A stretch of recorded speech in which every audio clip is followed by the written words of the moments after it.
Compte rendu de la 10e réunion du Conseil de ministres. La 10e réunion du Conseil de ministres du gouvernement de la République a été présidée par le Premier ministre chef du gouvernement, Jean-Michel Sama Lukonde Kyenge, ce vendredi 2 juillet 2021 par visioconférence. 4 points étaient inscrits à l'ordre du jour, à savoir la communication du Premier ministre chef du gouvernement, point d'information, approbation d'un relevé des décisions du Conseil de ministres, examen et adoption des dossiers. 1. De la communication du Premier ministre. Au démarrage de cette 10e réunion du Conseil de ministres, le Premier ministre chef du gouvernement a exhorté les membres de son équipe à rester concentrés sur le programme d'action du gouvernement dont les priorités majeures sont, au plan politique, il s'agit des efforts pour la restauration de l'autorité de l'État et le retour de la paix dans la partie est de notre pays, l'instauration d'un État de droit et le respect des droits humains, l'organisation d'un recensement général pour permettre aux Congolais de disposer d'une carte d'identité et enfin l'organisation des élections à bonne date. Au plan économique, il est question de la diversification de l'économie, de la maîtrise du cadre macroéconomique, de l'amélioration du climat des affaires et de la relance de la production, notamment par l'agriculture. Au plan de la reconstruction, la réhabilitation et la construction de routes, des ponts et autres édifices, la protection de l'environnement, de nos forêts. Au plan social, la poursuite du programme de gratuité de l'enseignement, pilier du quinquennat, et la couverture universelle de santé.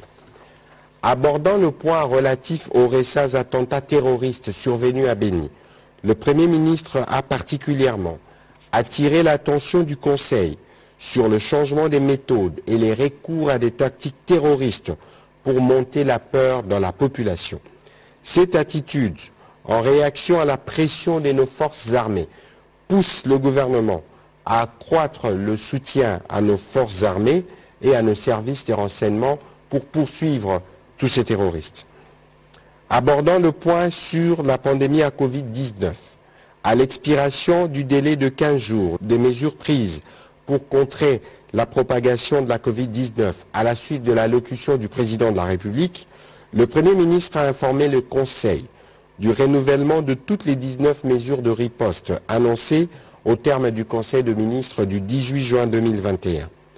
Concluant son propos, le Premier ministre est revenu sur le point abordé au cours du Conseil des ministres précédent, relatif à la réduction de prix de billets de produits surgelés. Il a informé le Conseil de ses échanges avec la Fédération des entreprises du Congo. Il a réitéré la volonté du gouvernement d'améliorer le pouvoir d'achat des Congolais.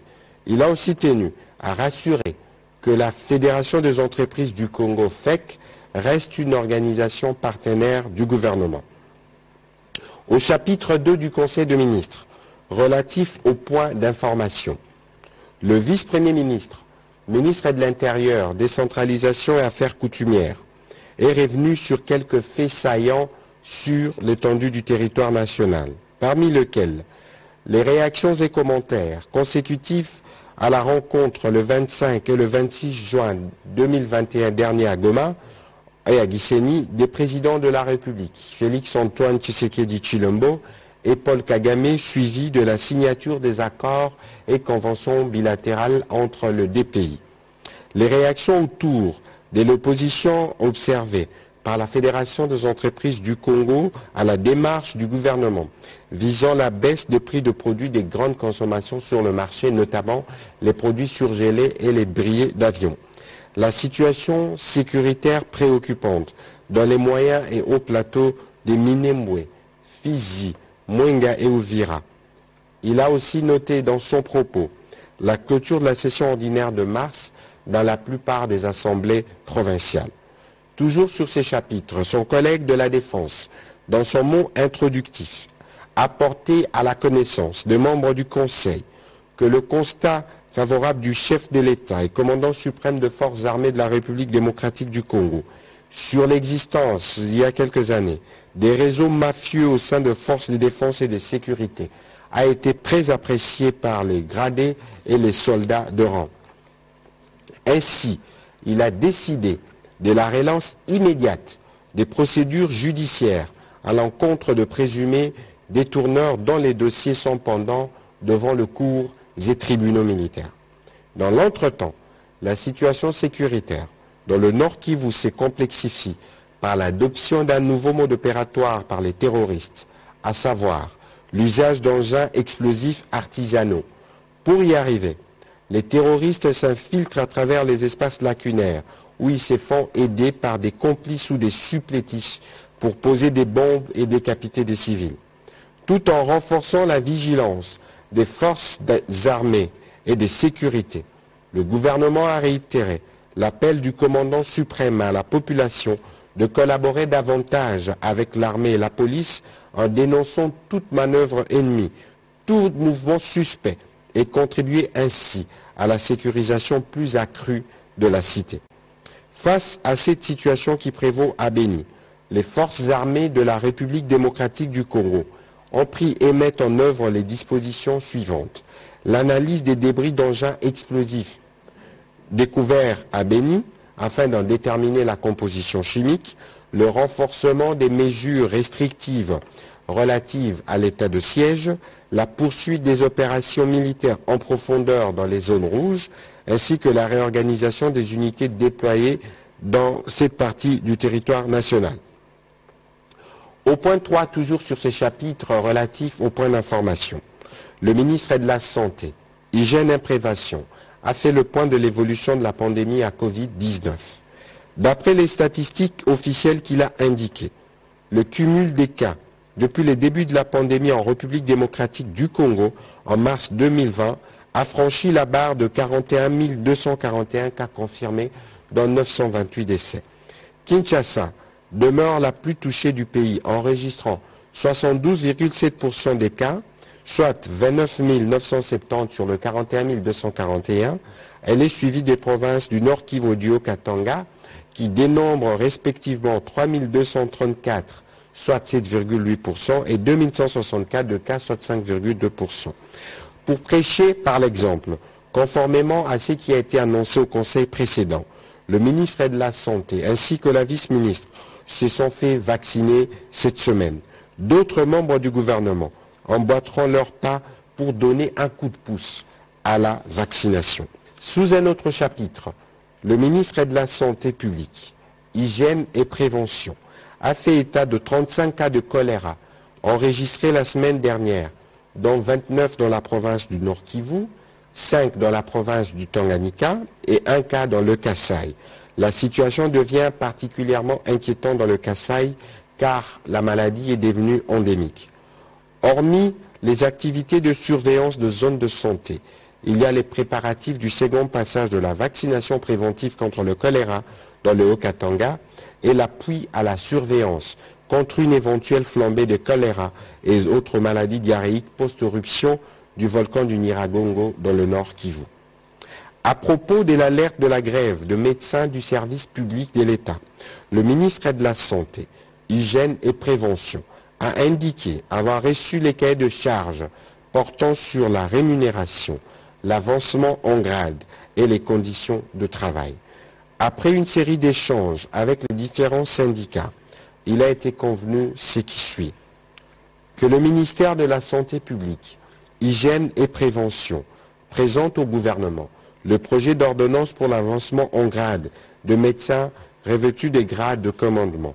Que le médecin nouvelles unités NU bénéficiant de la prime de risque puisse être mécanisé. Que la commission interministérielle entre le ministère de la Santé, du Budget et de la fonction publique soit réhabilitée. Qu'un arrêté interministériel entre le ministre de la Santé et du Budget fixant les barèmes de la rémunération de médecins suivant l'article 27 du statut spécifique de médecin soit signé. Au point 4, toujours sur ces chapitres de points de formation. Intervenant dans ces cadres, le vice-premier ministre, ministre de la fonction publique, modernisation de l'administration et innovation du service public, a livré au Conseil des ministres des informations portant sur le point ci-après. 1. la maîtrise des effectifs et la masse salariale. 2. Le mouvement du personnel au sein de l'administration publique. 3. La modernisation de l'administration publique. 4. Les rajeunissements et la mise à la retraite. S'agissant de la maîtrise des effectifs, le vice-premier ministre, ministre de la fonction publique, a annoncé au Conseil que plusieurs cas litigieux ont été décelés dans les fichiers de référence de l'administration publique. Il s'agit entre autres des cas des doublons, des cumulards, d'agents fictifs et autres détenteurs de faux matricules qui font perdre au trésor public plus ou moins 20 millions de dollars par mois, soit environ 240 millions de dollars américains. Il a annoncé qu'à cet effet, une commission a été mise en place sous sa propre coordination, au fin d'une part de certifier les cas précités de fraude et d'autre part de s'atteler à une remontée sécurisée des données des agents et fonctionnaires de province vers le fichier central. Toujours sur ces dossiers, ce qui va dans le sens de la rationalisation des dépenses publiques, le vice-premier ministre, ministre de la fonction publique, a reçu les encouragements du Conseil et les félicitations du Premier ministre chef du gouvernement. À propos du mouvement du personnel, il a proposé de procéder à la mise à la retraite des secrétaires généraux éligibles avec éméritat, ainsi qu'à la mise en place et à l'affectation des secrétaires généraux, suivant les résultats du concours qui a été organisé à cette fin. Il a également recommandé au gouvernement d'amorcer les processus de la mise en place des organes de gouvernance de l'École nationale de l'administration, de la Caisse nationale de la sécurité sociale des agents publics, ainsi que de l'Observatoire de surveillance et des contrôles de l'éthique professionnelle. S'agissant de la mise à la retraite et du rajeunissement au sein de l'administration publique, le vice-premier ministre a mis un accent particulier sur la problématique de la rationalisation et de la mise à la retraite des agents publics des services d'État, afin de fluidifier le processus du rajeunissement des agents et cadres au sein de l'administration publique. Enfin, concernant le volet modernisation de l'administration publique, le Conseil a encouragé le vice-premier ministre, ministre de la fonction publique, modernisation de l'administration et innovation de services publics, de poursuivre le processus d'informatisation et de dématérialisation qui a été enclenché sous sa conduite au sein des administrations publiques. Il en est de même de la réhabilitation des bâtiments administratifs et de l'amélioration du cadre de travail de fonctionnaires de l'État. Le Conseil de ministres a approuvé les différentes mesures préconisées dans le processus de la maîtrise des effectifs présenté par le vice-premier ministre. Le Conseil l'a encouragé à poursuivre ses efforts.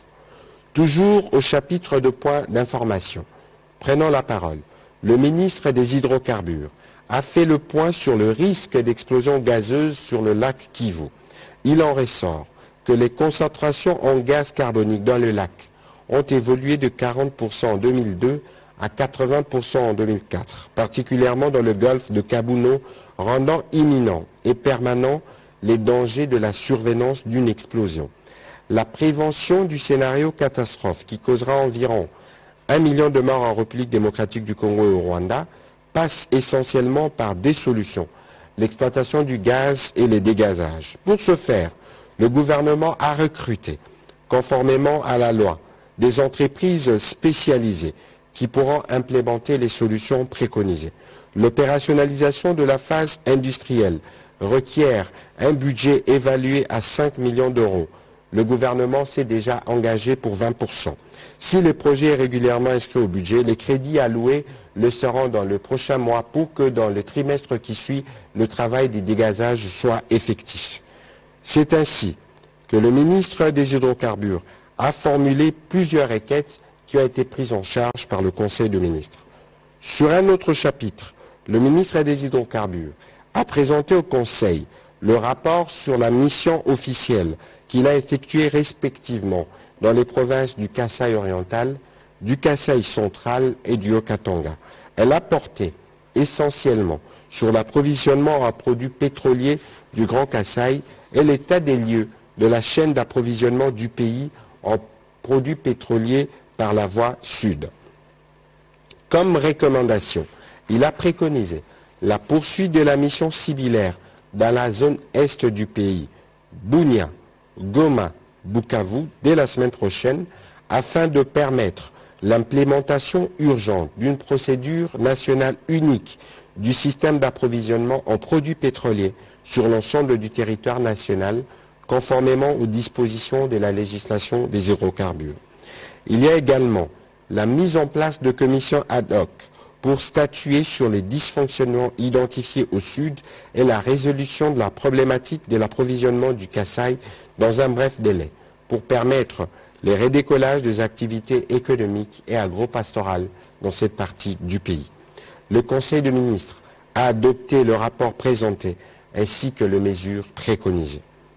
Au point 3 du Conseil des ministres de ces jours, relatif à l'approbation d'un relevé des décisions du Conseil des ministres, le Conseil des ministres a adopté le relevé des décisions prises lors de sa 9e réunion tenue le vendredi 25 juin 2021. Au point 4, examen et adoption des dossiers. Nouvelle feuille de route de réforme gouvernementale sur la réforme du climat des affaires. Faisons suite aux recommandations du président de la République, formulées à l'occasion de la 8e réunion du Conseil des ministres qu'il a présidé depuis Bunia en Ituri, relative à l'amélioration du climat des affaires. Le ministre d'État, ministre du Plan, a présenté aux membres du gouvernement la nouvelle feuille de route des réformes gouvernementales sur l'amélioration du climat des affaires en République démocratique du Congo.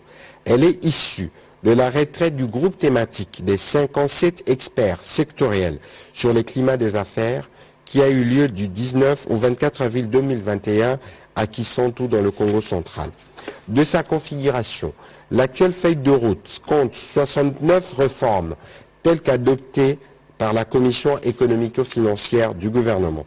Il s'agit notamment, pour ce qui concerne la matrice de réforme Doing Business à court terme, 6 mois à l'année, 12 réformes.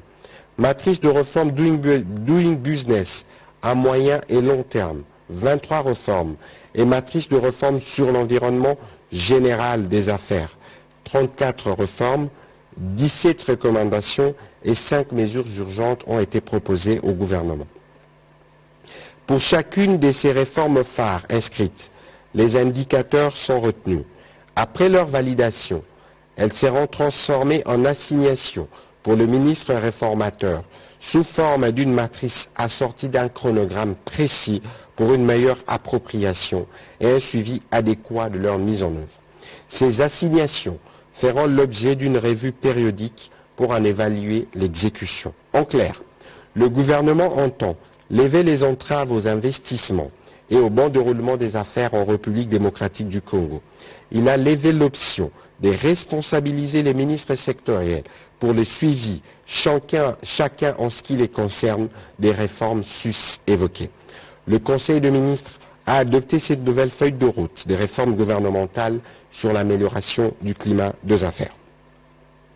Pour sa part, le ministre de l'enseignement primaire, secondaire et technique, faisant l'état des lieux de la mise en œuvre de la gratuité, a présenté au Conseil de gouvernement les principales difficultés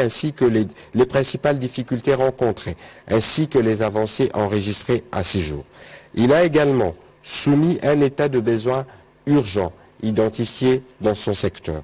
Il s'agit respectivement de la mise à la retraite des enseignants, dont l'âge varie entre 65 et 105 ans, ainsi que la prise en charge de nouvelles unités, l'acquisition de matériel didactique pour la passation des épreuves certificatives d'écoles d'enseignement spécial.